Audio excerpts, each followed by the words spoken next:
tingog. Usa ka katawhan.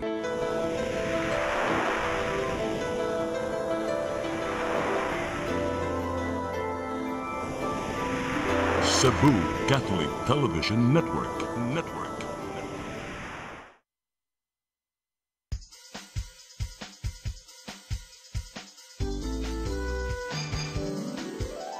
Hello Cebu, maayong buntag. Nagsunta ang kahayag nga nagsulit sa matuod, nadagan sa panghitabo. Hello Cebu, maayong buntag Pinoy.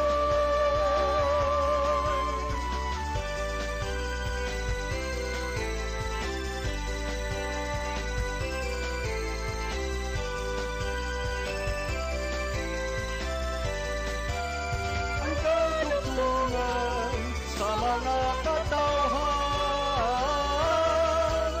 Hello Cebu,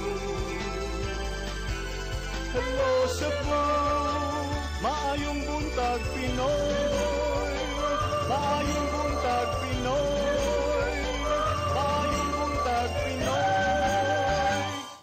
Hello Cebu, mayong buntag Pinoy, adlaw karon nga Biyernes, Agosto 22, tuig 2025. Sangan sa atong regular host Malu Inocando Tabar, ako si Crystal Joy Felerca. Sa usab ni Attorney John Destacamento, ako usab si Gian Navarro, mag-uban-uban hangtod alas 9 sa buntag aron pagpakisayo sa mga dagkong panghitabo dinhi sa atua sa nasod ug sa kalibutan, ingon man paghisgot-hisgot sa mga mahinungdanong issue nga may labot ang lungsod ug ang katawhan.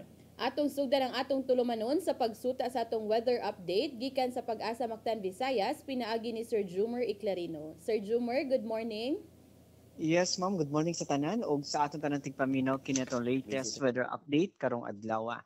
Ang low pressure area natong gi-monitor na sa 150 kilometers silangan sa Baler Aurora og na nakining high chance or maging taas ang chance maging bagyo, tropical depression within 24 hours. Padayon ta mag-monitor sa latest update kining low pressure area og na nakini sa silangan sa may Baler Aurora or 150 kilometers east of Aurora.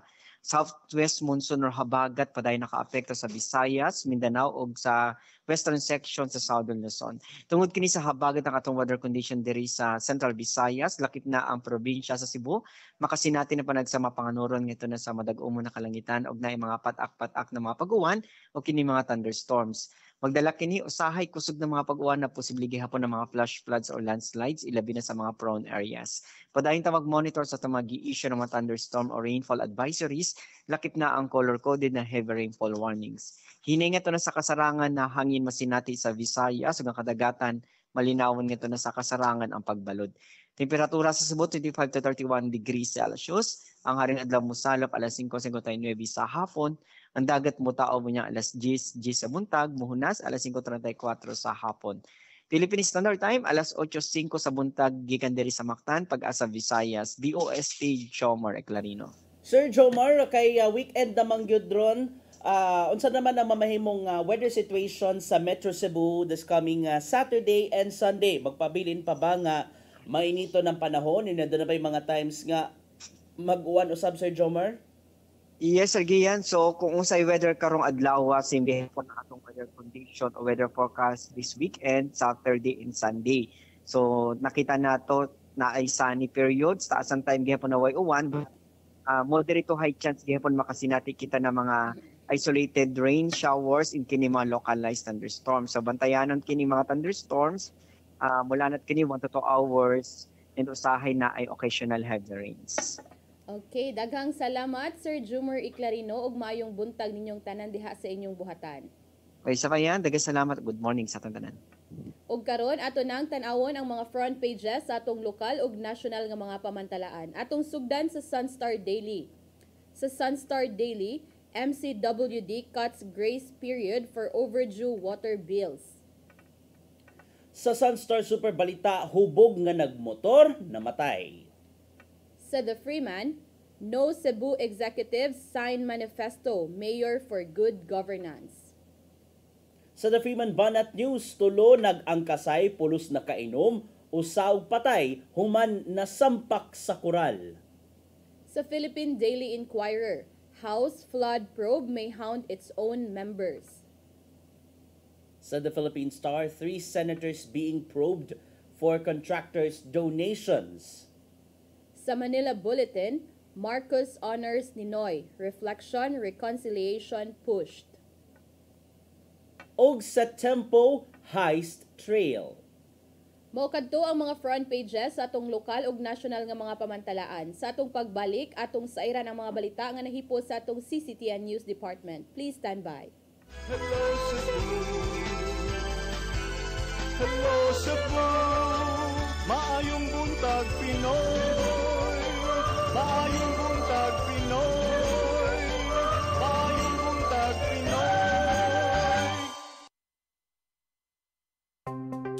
Discover the beauty of the Philippines.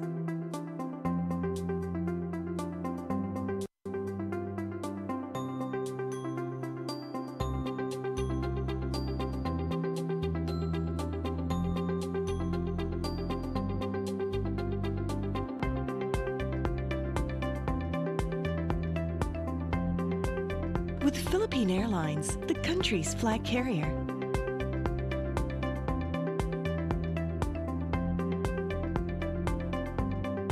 The airline that lets you feel the warmth of the nation.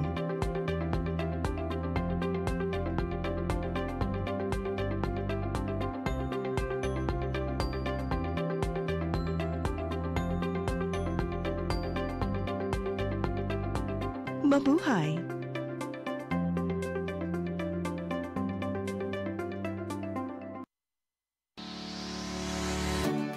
Looking for the best internet deals in Negros Oriental? Field Products Negros is here to bring you fast, reliable, and affordable internet with plans made just for you. For as low as 899 pesos per month, enjoy speeds of 50 Mbps, perfect for streaming, working, or studying from home. Need more speed? No problem. Get 100 Mbps for just 1,199 pesos.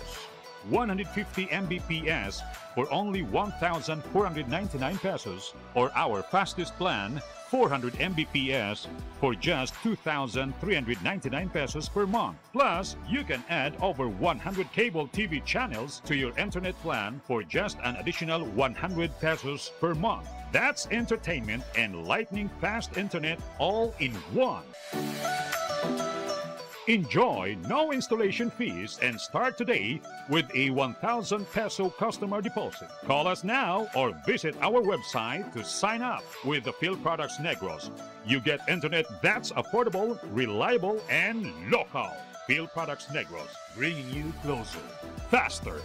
Call us at 0917-631-5240 or visit our website www.fieldproductsnegros.net or our Facebook page, Field Products Dumaguete.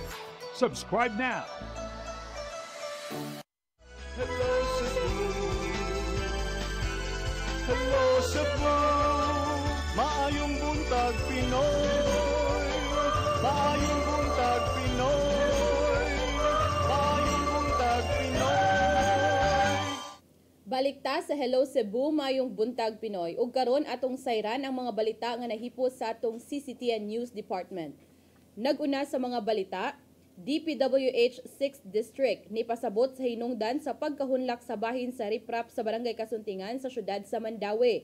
Samtang matud sa DPWH Region 7 nga walay ghost flood control project sa Subo. Ang kasayuran ihatud ni Mary Rose Sagarino. Sa press conference kagahapon sa DPWH 6th Engineering District, gipresentar nila ang detalye kabahin sa flood control project sa sapa sa Butuanon sa syudad sa Mandaue. Hilabi na ang bahin sa nahunlak nga riprap sa sitio Lubang, Barangay Kasuntingan. Matud ni Assistant District Engineer Eda de Guzman nga hinungdan niini tungod sa tubig baha nga nagpundo sa luyo sa riprap gikan sa access road nga gibutangan nila og heavy equipment. So far naman po, based on report, ay nagbigay naman po ng report ang ating mga lumabas na hindi naman po tayo apektado ng ating mga sinasabing guni-guni. No po, yun po ang pinakamahalaga po sa amin na at least lahat po ng mga projects na ini-implement po ng Region 7 ay may sasagawa po natin na nandoon po kung nasan man pong locality. Ang riprap na hunlak Biyernes miaging simana tungod na usab sa kusog nga uwan di ni anod og 5 ka panimay. Wa gyud to nato gi-expect in ato. So murag because of that ang design parameters namo amo nang giusab. Matud usab sa Assistant District Engineer nga nakatuman ra ang kontraktor sa plano ug specification sa maong proyekto.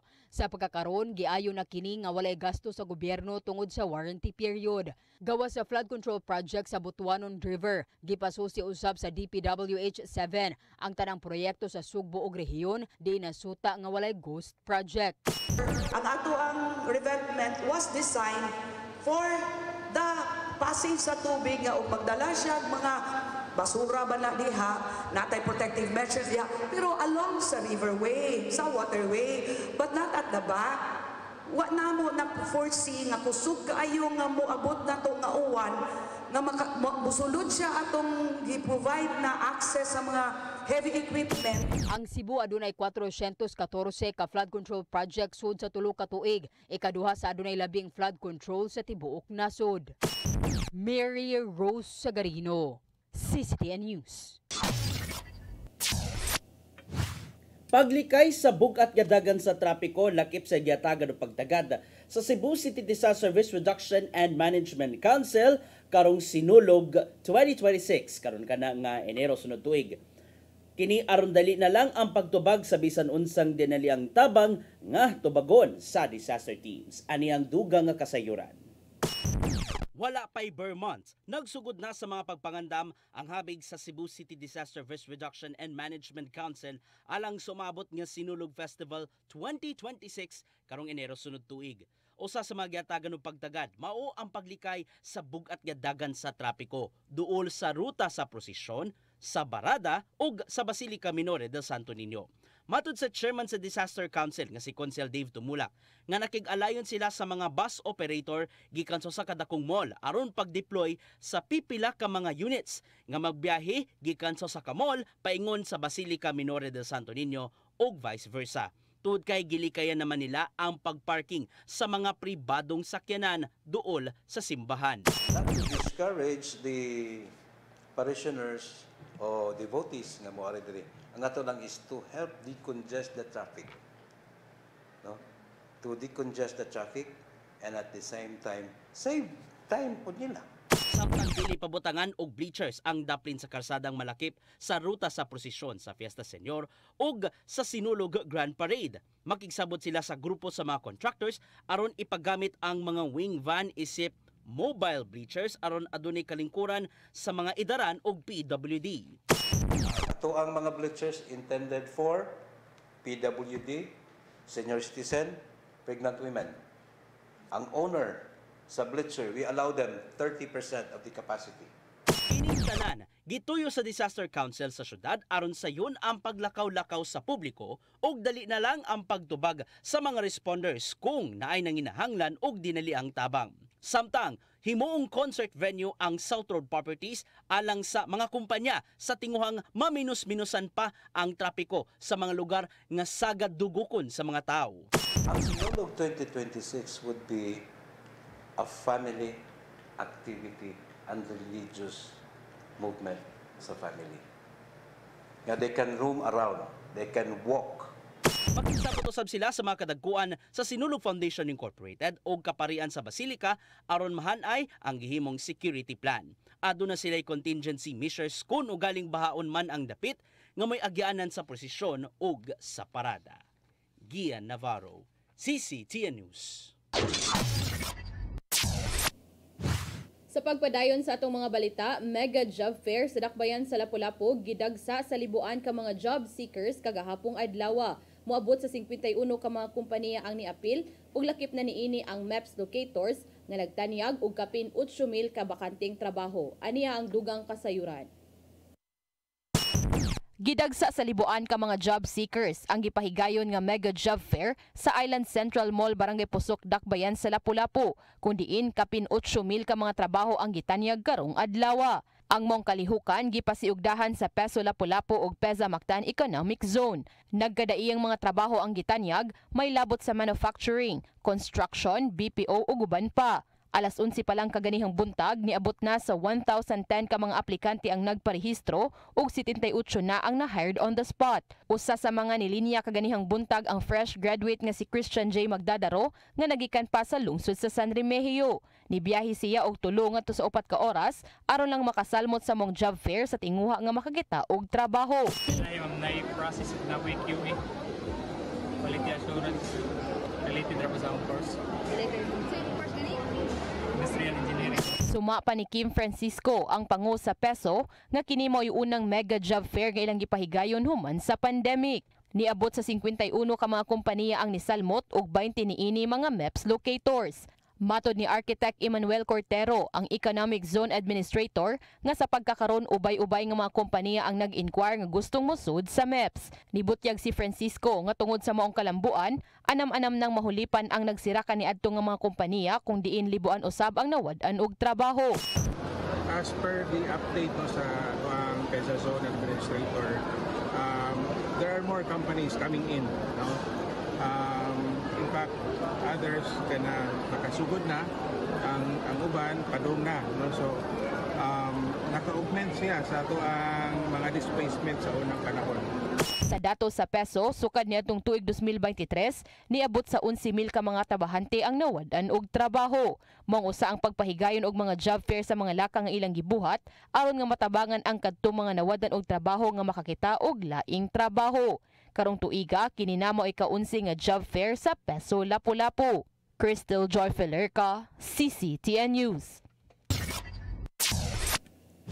Syudad sa Mandaue mupatuman og moratorium sa bayranan sa mga tindera sa prutasan, labi na dito sa pampublikong merkado. Kiplano usab ang pag-amend sa market code sa Dakbayan. Ang kasayuran niya to ni Mary Rose Sagarino.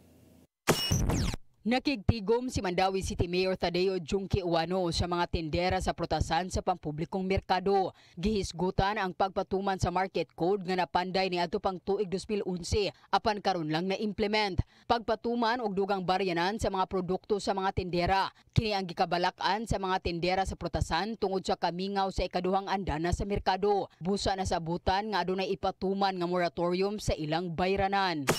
Na competitive sa atong silingang mga syudad sa Cebu City ug sa Lapu-Lapu, kay comparing the market code nato diri ug sa Cebu City mas taas gyud ta diri, no? So atong ipa-amen ang iyon nato atong chairman sa Committee on Market na gusto usab sa mayor nga ipa-amend ang market code nga ma-update kini tungod tuig 2011 pa napasara. Sa atong mga manindahay dito kay sa una murag 114 sila, karon 17 na lang kabuok na habilin niya. Ato pa yung lisod-lisod. So mo nagitagaan sa nato sila og moratorium until makuha na, pero ato lang sang gihangyo na ang mga delinquent na mubayad gyud taon sa ilang bayranan sa city. Sabot-sabot lang ba na fair to the city, fair sad para nila. Sa ordinansa, 75 centavos ang bayad sa matag kilo sa bugas nga ipasud sa merkado sa mga tindera. Samtang sa syudad sa Sugbo, 12 pesos lang ang bayad sa matag sako. Mary Rose Sagarino, CCTN News.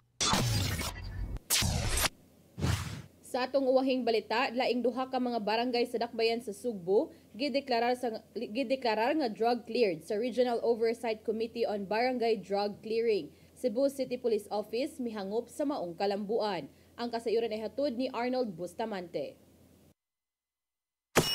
Duha ka mga barangay sa Dakbayan sa Sugbo ang gideklara nga drug cleared sa Regional Oversight Committee on Barangay Drug Clearing kun ROCBDC. Among mga barangay mo ang Cugun Ramos ug Santa Cruz nga naa sa kinapusurang bahin sa siyudad sa Sugbo. Human nakapasara sa deliberasyon nga gipahigayon nitong Lunes aga kalihukan gitambungan sa mga representante sa nakalaing ahensya sa gobyerno sama sa Philippine Drug Enforcement Agency 7, Police Regional Office 7, Department of Interior and Local Government, Department of Health, Cebu City Police Office ug Cebu City Office of Substance Abuse Prevention Operation kun COSAP sa kagamanan sa siyudad sa Sugbo. Bato ni Police Colonel Enrico Figueroa, ang hipi sa kapulisan sa siyudad sa Sugbo, nga ang maoga kalampusan resulta matod pa kini sa pipila ka buwan nga kanunay nga pagbisita sa mga persons who use drugs kun PWUDs. Pagpakita usab kini sa walay hunong nga determinasyon aron nga masumpo ang problema sa iligang nga druga sa maoga mga barangay ug malimpyo ang ilang komunidad. Gidaig sa kapulisan ang kaaktibo sa Barangay Anti-Drug Abuse Council kun BADAC pag-ila sa mga drug personality sa ilang lugar ug ang pagpaubos kanila sa drug rehabilitation sa pagpangulo sa COSAP. Dugan ni Figueroa nga bukas ang buhatan sa kapulisan sa Defensa Sugbo alang sa nagkadaiyang sektor sa Katilingban aron motabang sa pagpakgang sa tanang matang sa kriminalidad. Subay nini sa 80 ka mga barangay sa Defensa Sugbo, 41 nini aga na deklara na nga drug cleared ug malaumon nga sa mosunod pa nga mga buwan madugangan pa kini pinagi sa pagpaningkamot sa munupyo ug opisyal sa matag barangay.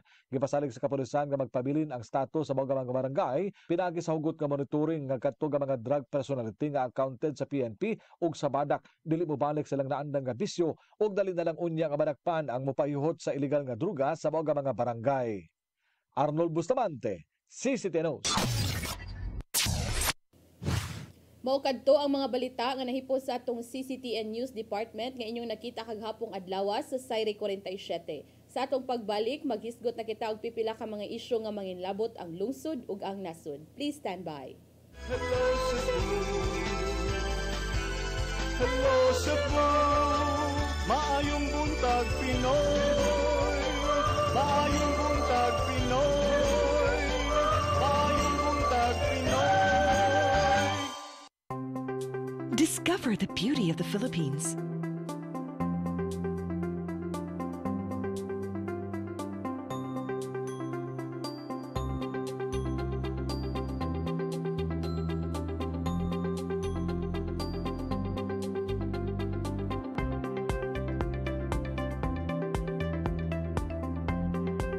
With Philippine Airlines, the country's flag carrier.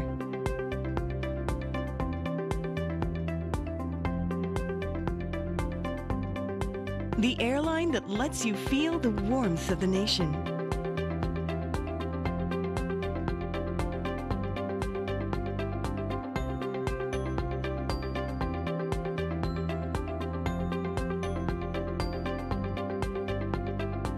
Mabuhay!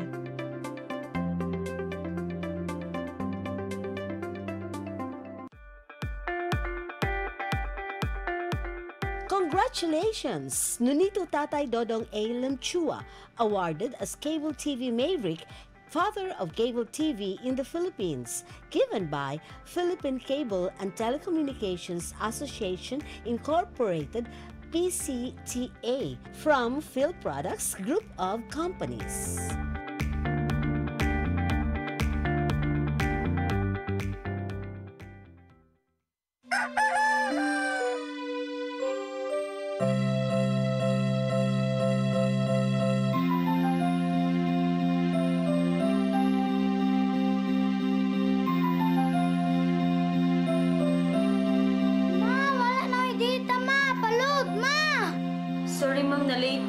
Nangita pa mong gusto para internet sa kong anak, ma'am. Ay, wala na yung problema. Pag-Sinisibu! Sinisibu! Sinisibu! For your internet connection And for the signal of your cable TV. so fast and straight, the transmission to your home. Sinisibu! Sinisibu! Sinisibu! Offers you to have fiber optics For your viewing experience, perfect and clear so far. so great and affordable for you to enjoy. Sinisibu! Sinisibu Television Network Incorporated offers fiber to the home broadband internet bundled with fiber to the home cable TV connection. Sinisibu Television Network Incorporated with its operation in Metro Cebu and the whole province of Cebu soon. And affordable for you to enjoy. Sinisibu!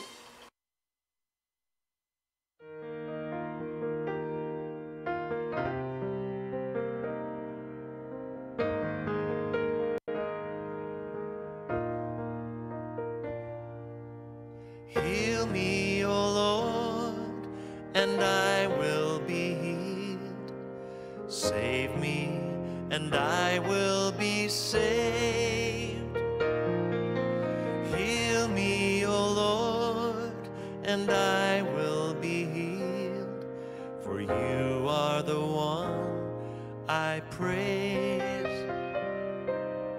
You are the one I praise. Sing it with me. Heal me, O Lord, and I will be healed. Save me, and I will be saved. Hello Cebu, hello Cebu, maayong buntag Pinoy, maayong buntag Pinoy, maayong buntag Pinoy. Balik ta sa Hello Cebu, may buntag Pinoy, kauban ninyo silang Gia Navarro o Kristen Joy Feller katong oras. Alas 8:27 na sa buntag.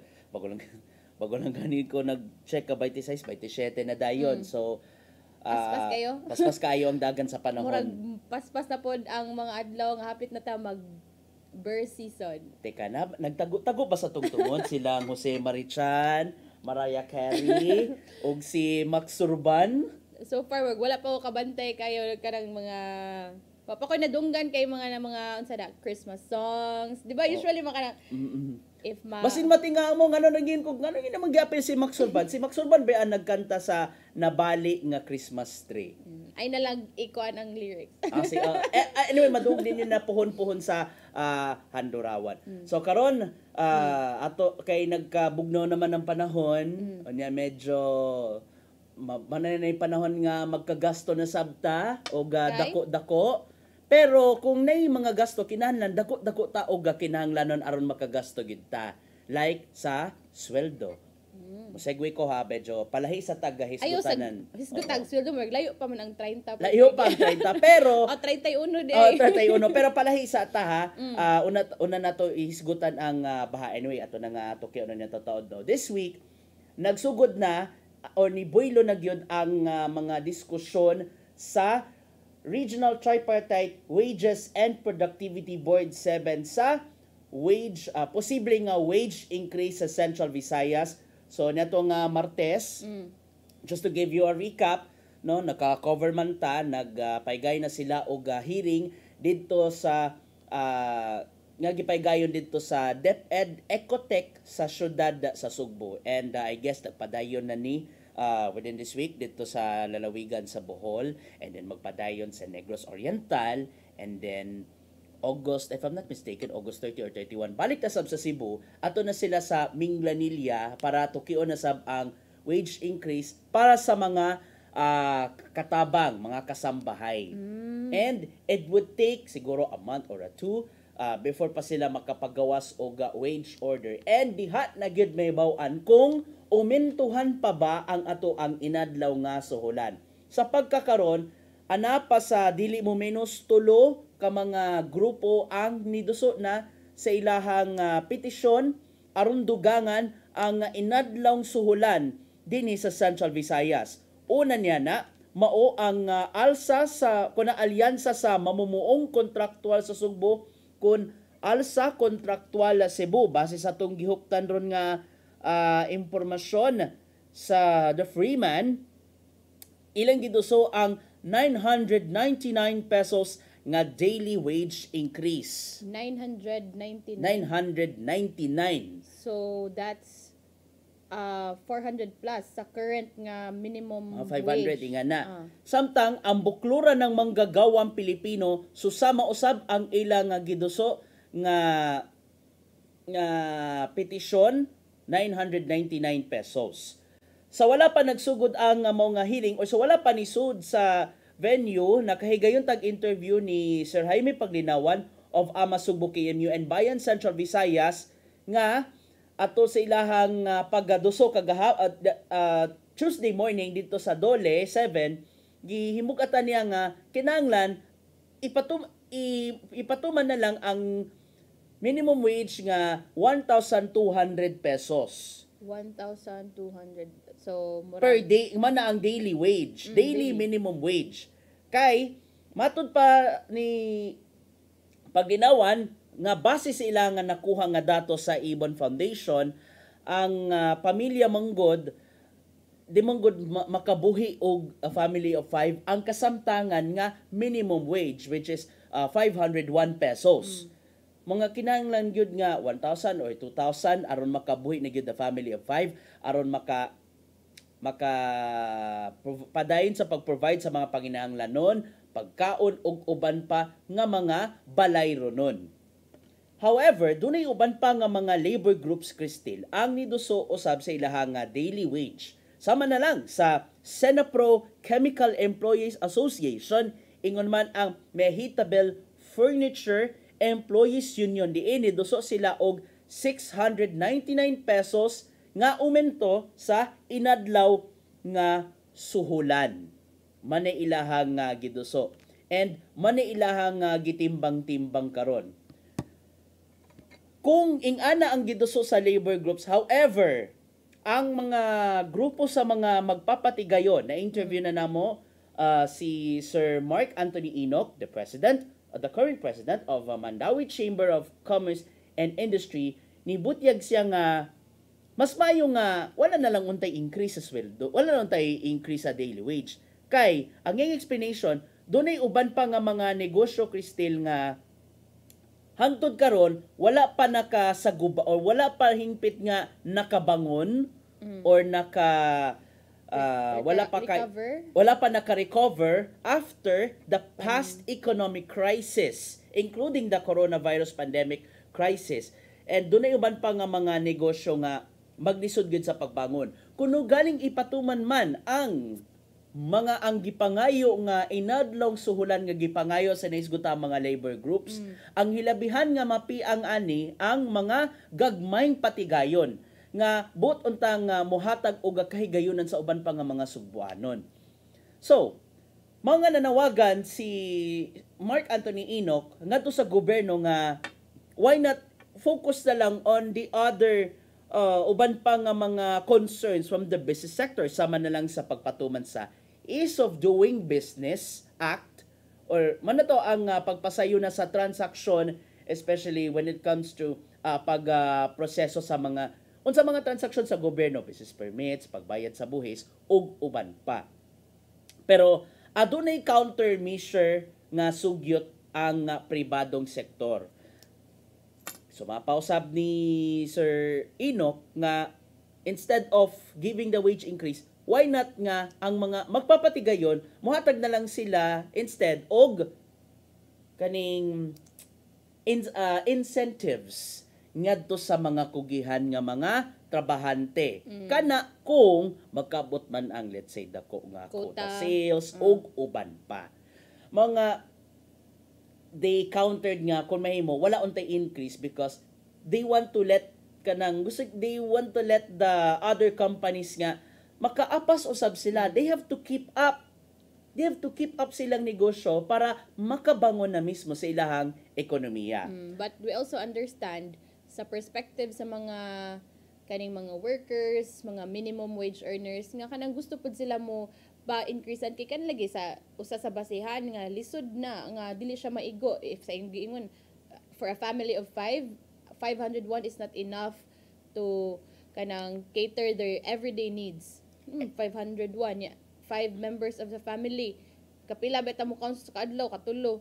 Pero and yet nagkamahal na mga palaliton. Mo lagi mo ang sa ako nakita pud nako ani partner Gian nga if ever mo increase man ganita sa ang mo increase ang everyday nga suhulan adto pud na mo bawi pud na ang mga businessman nga patasan pud ang presyo sa mga pamaliton. Yun. Kay para ma-meet ba murag okay if ani man gani let's meet halfway or something like naga po endpoint ba murag okay if motaas ang suhulan mutaas mo ang pamaliton kay para ma-meet nila ang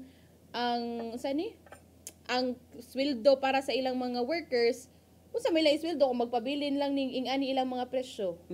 And yet sa atong interview ni Sir Jaime Paglinawan, although nakita gyud nga medyo sa kung nigisgutan ang kanang inflation diri sa Central Visayas na may mga panahon nga jutay musaka, jutay maubos pero alang nila wala gyud mabati sa katawhang Pilipino. But here's unsay take sa RTWPB7. Ang nanguno niya ng panahon during the wage board hearing si Regional Director Jennifer Bretanya of DepDev7. That's the former kanang National Economic Development Authority. Nangulo siya na panahon and sa iyang opening message gibutyag di Bretanya nga or may pasalig si Bretanya nga timbang-timbangon nila ang mga nakuha nila nga mga petisyon o baruganan from other sectors. So they have to kinahanglan nila nga balance gyud ang tanan-tanan when it comes to deliberation sa inadlaw nga suhulan. May pasalig gyud nga himuon nga patas og labaw sa tanan makiangayon ang himuon nila nga desisyon. Ilang gi-consider ang nasa labor groups and they also consider from the private sector, pero sa imo nang gikaingon na Cristel, let's meet halfway and para fair lang ba, there's a balance gihapon. Although kita mo sabot man ta nga mo demand gud ta og kanang increase sa sweldo, but we also understand sa kagingon palagi nimo kaning atong mga businesses kay slowly recovering pa sa economic crisis labi na nga sa previous years. Kadang sa ato lang pud ba wat ta kay baw manggod unsa pud ilang mga losses at that time. Gani gimugatan sa RTWPB7 nga it goes beyond the numbers matud pa ang proseso sa pagbutang sa minimum wage sa Central Visayas. Kay syempre ang pinaagi sa mong hearing mahinungdanon kayo na alang sa fair, alang sa patas, fair, equitable, makiangayon og labaw sa tanan, responsive alang sa mga nanarbaho og sa mga employers. Gani nakita ni Bretanya nga syempre aside sa ilang gipanalipdan ang katungod sa mga mamumuo, ila usab nang gihatagan og pagtagad ang kung unsa man ang sentimiento sa mga employers which is katong mga nanag-iya og mga negosyo in order to sustain business viability and job creation. Kinahanglan gyud nga kung unsa man ang mamahimong desisyon sa wage board, mo reflected ka na sa ilahang tinguha nga mao ang kung may mo padayon ang pagbuylo sa negosyo og padayon usab nga pag-abag ngadto sa mga gustong makabaton og trabaho. Kay sa tinud-anay lang gid Cristel no, lisod kaayo kung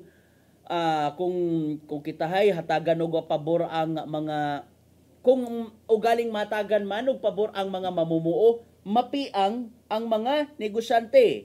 And vice versa, mabulahan ang mga negosyante, mag-antos ang mga mamumuo.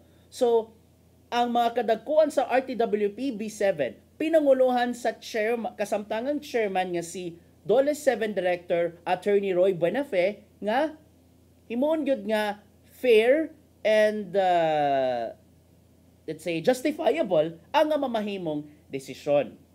Anyway, it will occur or anyway mo gawas man ang iyahang wage board decision this coming or wage through their wage order nga ilang i-issue come September or October. Diha na nato mahibaw-an kung dugangan o dili. Manay angay nato nga pag-aatangan and manay ato ang subayon sa CCTN News Department kung pila man ang mamahimong minimum wage and unsa ba kaha ang reaction alang sa managlay nga habig, Cristel. So let's ko na lang ato nang atngan partner Gia no sa unsa may update ana kung magpatigbabaw ba ni ang hangyo or matubag ba ni ang hangyo sa mga mamumuo or kana I think talaga ako giingon, let's meet halfway lang yun. Para, like, fair enough sa both sides ba? Makita ka nato through that wage board decision ang compassion nga to sa mga mamumuo or base na ay mga masakripisyo o mapugos na lang sa pagsakripisyo alang sa kaangayan sa uban pa. Lisod-lisod kay manigingon na to nga sos Ginoo ko no lisod-lisod kayo nga sa panultiyon sa Tagalog nga hirap kumita ng pera. Tinodjod. hirap kumita ng pera. Manigingon nato nga kinahanglan gyud nga magkugi. Anyway, ato na nga pag-aatakan. Okay, labang na ta sa uban pangiskutanan. Ato ta sa last sa day of the week naman ni murag kanang sa nitiwaso na lang nato tong mga flood control projects nga mga issue. But I guess it is a never-ending problem ang flood control. This is a never-ending issue hangtod nga walay matumbok o kinsay angayang manubag. Hangtod nga walay pangalan nga mabutya kung kinsa man ang nalambigit sa kung kinsa man gyud ang nalambigit sa pagpangurakot alang sa maong mga proyekto nga it sounds good on the document, but if we can see it in reality, what di ay sukwahi di ay kayo. Oo. Unya gapon partner Gia dito sa atong tunhisgutan katong sumbong sa pangulo.ph website. Kininyo nakita nga mapa karon kagahapon dito atong tunakuan nga dito gisumbong na bisita to ni Presidente Ferdinand Marcos Jr. ang katong sa Bulacan nga area nga na-confirm yung nga ghost project do DI. So karon diri with the same website dito na gipakita or dito nakasuwat ang top 20 provinces with the most flood control project. So mo ni makita ninyo ang mapa sa Pilipinas no nga ang number 1 ana nga pinakadagan is ang Bulacan with 668 flood control projects. And number 2, partner Gian, ang Cebu province. If I can remember, sa una to nga press con ni Marcos Jr., marag top 10 most of the flood control projects in the Philippines. Pero karon mas detailed na, up to 20 na. Kani number 3 ang Isabela with 337, Pangasinan with 313, Pampanga 293, Albay with 273 projects, Leyte 262, Tarlac 258, Camarines Sur 250, Ilocos Norte 224. So ari lang tataman sa atong top 10 partner Gian. Pero kana nyo makita amo ni ang gi-reveal nga top 20 provinces nga may pinakadaghan og flood control project. Most of them nagagikan sa Luzon and daghan-daghan sab sa sa Mindanao, and then quite daghan usab sa Visayas, ilabi na sa Cebu ug Leyte. So giingon pa ni Presidente Marcos partner Gian nga we will publish this list so that the public can see it. So kani ba transparency no nga gipakita gyud kung pero hopefully ato na pud ning makita unsa or more details nga with this kani nga mga projects pila man gyud ang naimplementar o pila man gyud ang mga ghost projects ani or hopefully katong sa atong diri sa Cebu I think gi-mention man to gapon sa DPWH 7 nga why ghost projects diri sa region sa Central Visayas. Kana base sa ilang mga nadawat nga report, but that's our challenge. We have to prove it. Ato i-prove ko wala ba kay ghost project, or what if ni kalit lang mo tumaw nga if not in sumbong ng Pangulo, basin kalit lang mo patimaw siguro in proper forum ang usa, basin nay mo pakita is a whistleblower nga magbulgar nga naay ghost project diri sa Cebu, naay kuan nga palpak kaayo kay mo na mo gani unta na ba mas nindot nga for example kani after aning moingon sila mo ni ang top 20 provinces nga may mga flood control project ibutang pud unta ni asa ni nga mga lugar so that the residents nga makita nga uy naman dinhi flood control project diri nya wa man lagi ni diri. So kada ba naapoy kanang unsa ni participation sa mga katawhan nga so that ang action bitaw mapaspas nga for example makita nila nga sa kani nga specific nga lugar na ay flood control project worth kani nga amount. Unya ikaw nga nagpuyo dira residente ka makita kang naman din ni flood control project diri sa amo nya nganong wala man naginigi patuman wa man makikita nga nagtrabaho diri. Actually few days after nga gipagawa naggilusad ni Marcos Jr. ang sumbong sa Pangulo website na may nanawagan nga uban pa nga mga grupo. I forget kit sa tong basta nakabasa ko diyo sa article day usa nga nanawagan nga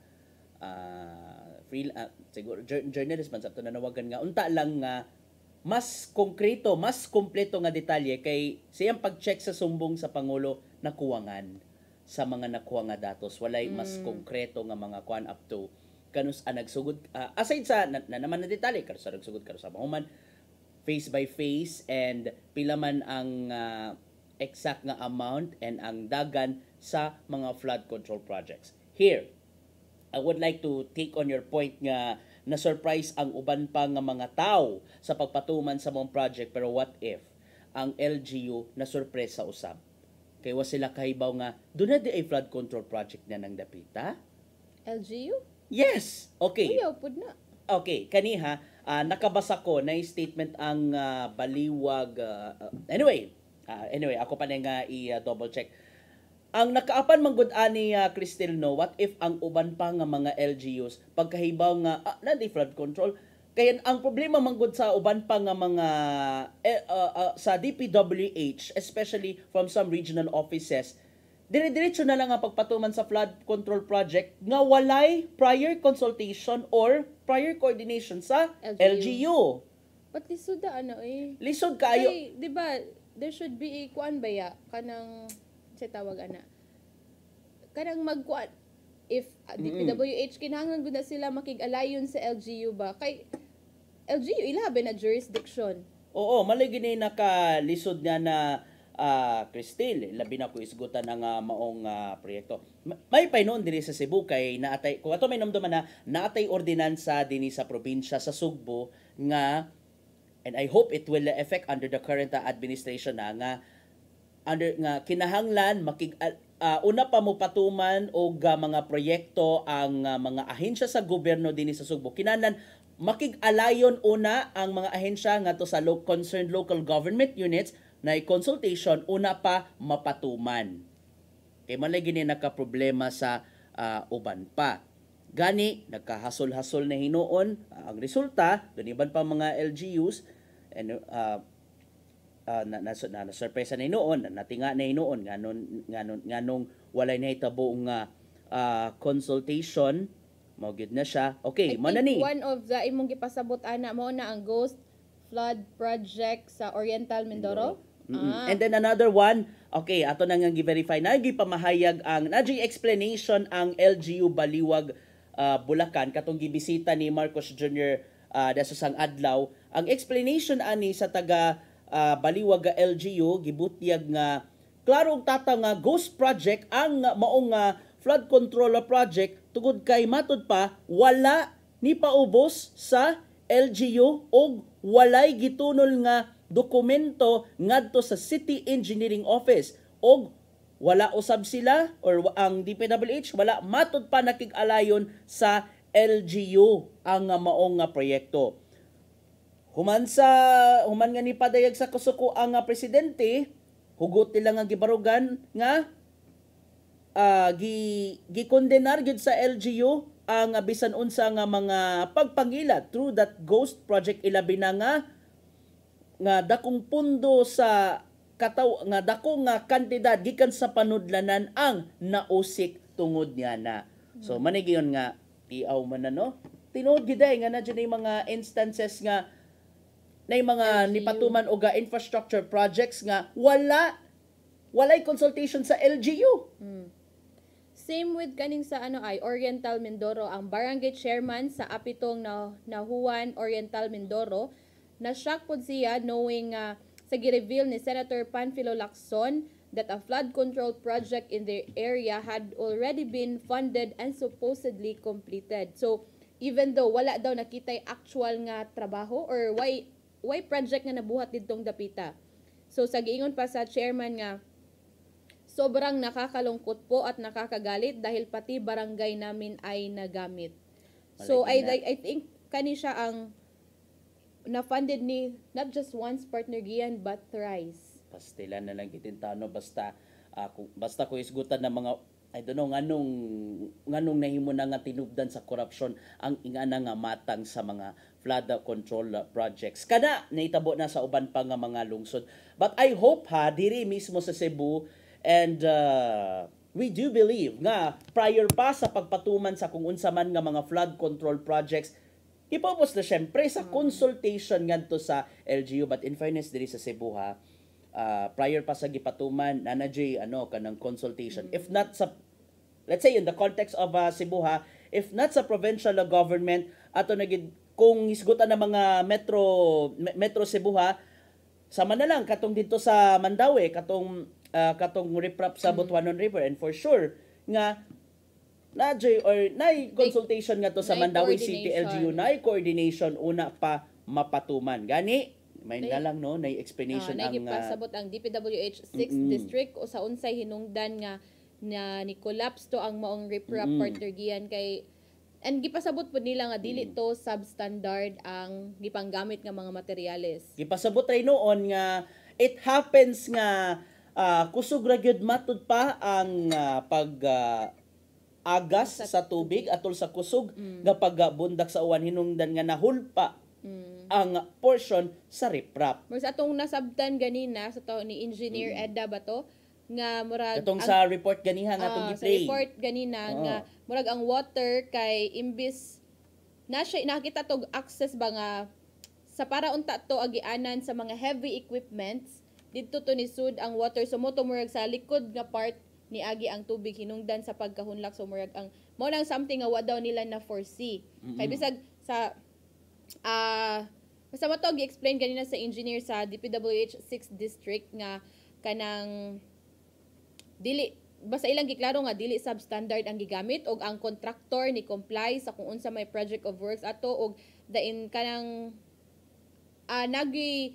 gihuman ang proyekto, gituman kung unsa may plano ato, but sadyang murag nay something lang nga wa nila na foresee katong pag-agi sa likod nga bahin, which is unta kato nga access is para lang unta to sa ilang heavy equipment. But sa atong current nga information nga nadawat partner giyan, gitrabaho naman ni ang maong riprap unya wa ni gesto ang gobyerno ani. Kay lagi back job. Oo. Pero kini may nakita sa DPWH 7. So mapa ni DPWH 7 Director Danilo Villa Jr. nga or mi pasalig gyud siya ngadto sa mga Mandawihanon nga sagad sa mga flood control projects will remain structurally sound.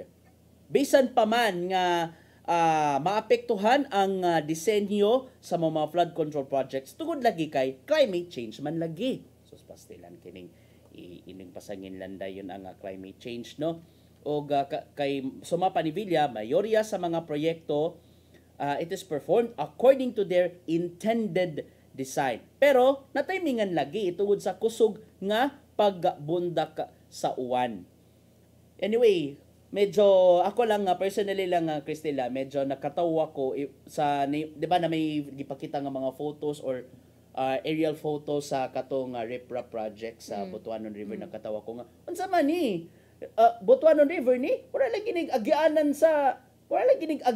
sa duaan sa Tamiya kanang basta di pa kakaabot ato na may pa ko kaabot ko atong murag kanang gamay nga sakyanan nga pang kart racing katong Let's Go man to ang title, basta ingana nga matang sa disenyo sa Butuanon River. Basin pa din nato nga ipakita og gabalik to para ma-refresh nato ang mga viewers kung unsay itsura gid mismo sa gihimo nga riprap project sa Butuanon River nga hinungdan nga ingana na lang ang pagkahulpa tungod sa kusog nga bulog sa tubig. And remember ha nga tungod kay climate change man lagi nga manay gitumbok sa DPWH, hinungdan nga kusog baya ang baha sa Mandaue kay nag-accumulate naman gud ang pagbundak sa uwan gikan sa bukid paingon na sa ubos ug moagi na siya gikan sa managlahing mga kasapaan, specifically ang mga major nga mga sapa sa syudad. Maligi din nakapait ana.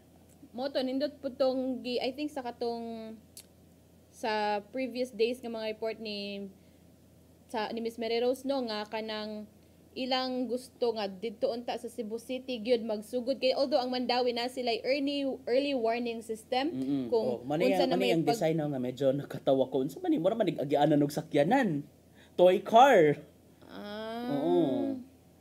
nga supposed to be ang kanang sa sapa kuno ang sapa kuha naman gyud unta na kanang wala kanang unta lang gipatuman unta ang igo-igo nga easement zone from the sapa, which is kanang ang mga kabalayan dapat layo gid na sa easement zone. Importante lang mga siguro taas ra kay ng 5 meters or 10 meters I guess para to let the water flow. Okay. Pero mao lagi ni naka-lisod gud na Cristil, no.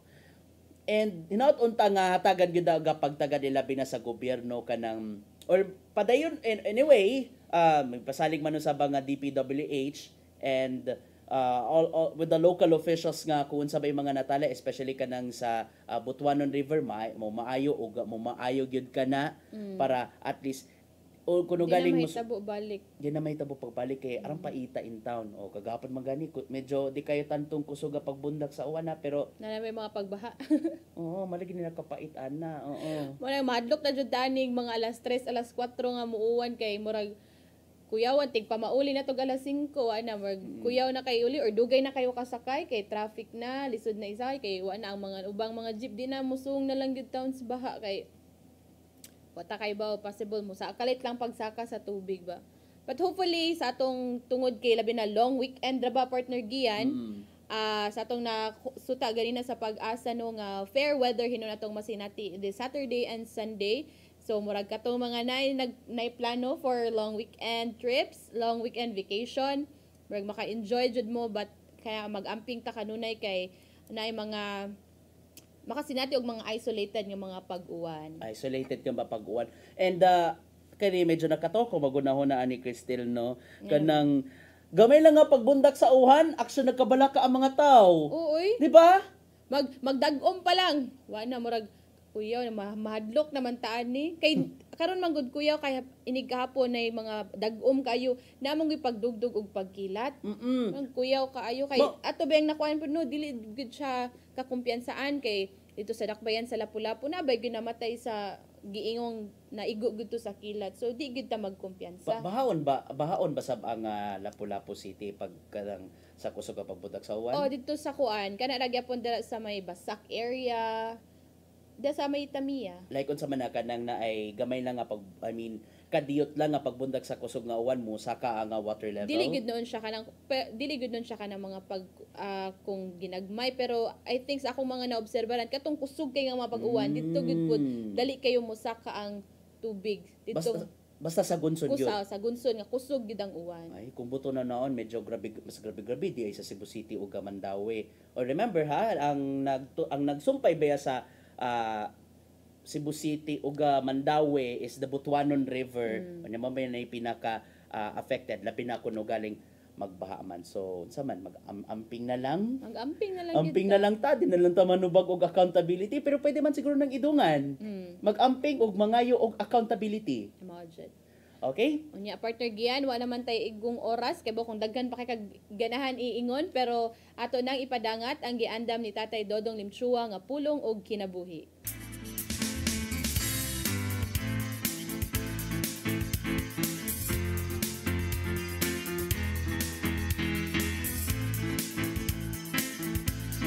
Ang pulong mo ang diwag sa ko.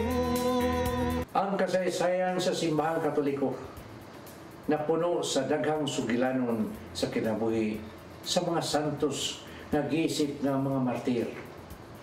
Sila gyatagan og dakong pasidungog tungod sa ilang pagtahan silang kinabuhi alang sa ilang nahuptan nga pagtuo. Ang usa ka binuhat nga andam mohatag sa kinabuhi tungod sa iyang pagtuo giisip usa ka martir. Si San Esteban mo ang gisip ng unang Christian martir.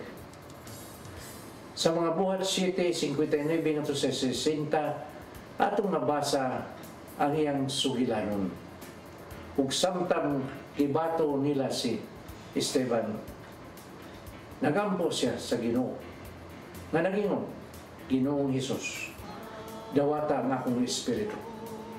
Unya miluhod siya o misinggit pagkusog. Ginoo, ayaw sila pakasada sa ilang gibuhat. Tapos niya gisulti nini, namatay siya. O sa kabalaanon nga buhat, kung imong gidawat ang kamatayon, na dunay makatarunganon nga bugti. apan mas labing balaan ang kamatayon ni Jesus dinha sa cross alang sa kaluwasan natong tanan. Ug nahitabo kini gumikan sa dakong gugma samahan sa katawan. Kay sa Juan 3:16 nagingon man, kay gihugma pag-ayo sa Dios ang kalibutan ug tungod ini gihatag niya ang iyang bugtong anak. Aron ang tanan nga motuo kaniya dili mamatay kun dili makabaton og kinabuhing dayon. Kay nga itong pagtuo kang Isus, makahatag man ka na ito o kinabuhing dayon. Nahan, dili angay kahadlukan ang kamatayo din sa kalibutan. Mahigsoon, mao kini ang pulong na naghatag o giya sa atong kinabuhi. Mag-ampo kita. Langit mamahan, pagkabalaanon sa imong nahimo alang kanamo. Bisan sa among pagkamakasasala, giluwas mo kami. Wailay makahimo nini maong dalaygon nga buhat, gawas kanimo lamang. Busa, Ginoong Hesus, kami magpasalamaton kayo kanimo, kay ang imong kamatayon mo'y naghatag kanamong kagawasan. Amen. Samahan sa anak sa Espiritu Santo.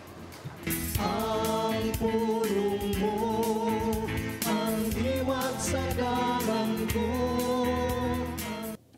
Pulong og kinabuhi ni Tatay Dodong Limchua mo nagtapos sa atong tulumanon. Daghang salamat Philippine Airlines. Daghang Archbishop Jose Palma, Nanay Diana Limchua, Tatay Dodong Limchua. Daghang salamat usab sa among news manager Sir Dennis Tabar, sa TOC Sir Robert, Ma'am Inday, Sir Matmat, Miss Mabel ug Ma'am Joanne. Sa news department silang Kuya Michael, Kuya Rodel, Kuya Raymond og diri sa studio, si Ferdy Katubay Katamislat. Daghang salamat usab sa inyong pagpakig-uban namo karong buntaga. Sangan sa atong regular host Malu Inocando Tabar, ako si Crystal Joy Felerca. Sangan usab niya Attorney John Destacamento, ako usab si Gia Navarro. Mubalik nga to mga regular hosts next week. 1 week na gitang nagkuyog. Laban lang Jod. So kung unsa may inyohang lakaw, unsa inyong mga katuyuan ron, laban lang og ay kalimot sa pagdangop sa labaw nga makagagahom aron sa ingon mahuman ang ato mga trabahoon og di nato kalimtan nga yampo ang atong Ginoo alang sa luwas nga pagbiyahe nato karong umaabot nga weekend. Happy weekend ka natong tanan og daghan kay salamat sa inyong pagtan-aw sa Hello Cebu, Maayong Buntag Pinoy.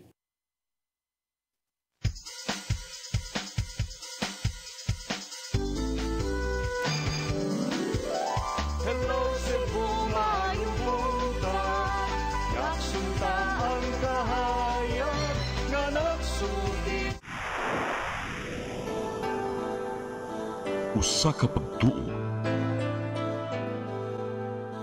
usa ka tingog,